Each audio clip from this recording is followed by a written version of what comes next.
Sino si Coco Martin sa buhay mo? My knight in shining armor.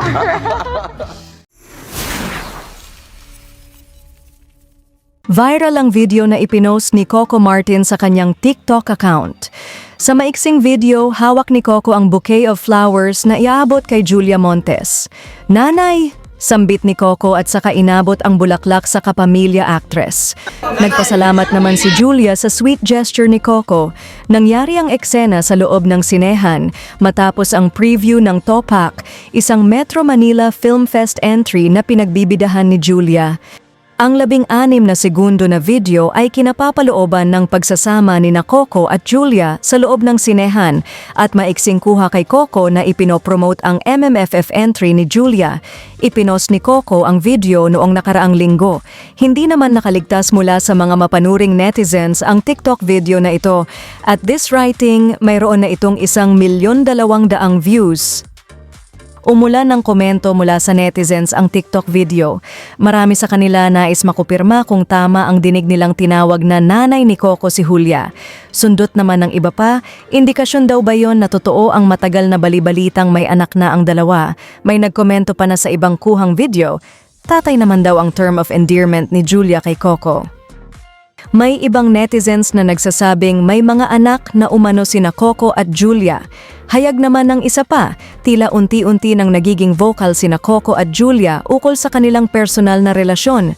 Ang iba naman, mas napansin ang pagiging malambing ni Coco at Julia. Sa kabila ng matagal ng balibalitang may mga anak na umano sila ay walang kumpirmasyon mula kina Coco at Julia. Isang netizen din ang nagpunto ukol kay Willie Revillame na tila nadulas ng sabihing may mga anak na sina Coco at Julia. Angyari ito noong gawin ang pre-debut event ni Willie Revillame noong Hulyo 14, 2024. Ito ay para sa launching ng kanyang TV5 game show na Will to Win. Sa event ay mga ipinalabas na video greetings para kay Willie at isa sa mga bumati rito ay si Coco. Nagpasalamat naman si Willie sa pagbati ni Coco, subalit ang sumunod niyang pahayag ang ikinagulat ng mga dumalo sa event. "Coco, to Julia at sa mga anak niyo, pamilya mo, salamat Coco," sambit ni Willie. Julia at sa mga anak niyo, pamilya mo, salamat Coco, yung time ng Holy Week magkasama tayo. Sa isang follow-up article na inilabas ni Jojo Gabinete ng Cabinet Files ng Philippine Entertainment Portal Hulyo 16, 2024, sinabi rito na walang mali siya ang naging pahayag ni Willie. Ipinunto pa sa artikulo na hindi na bago ang usap-usapang may 3 ng anak sina Coco at Julia.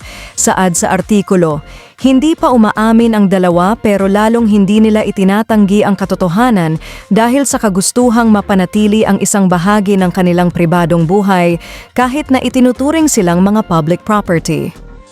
Salamat sa iyong panonood at kung bago ka pa lang sa aming channel, huwag kalimutang mag-subscribe at pindutin ang bell icon para ma-notify ka kung may bago kaming upload.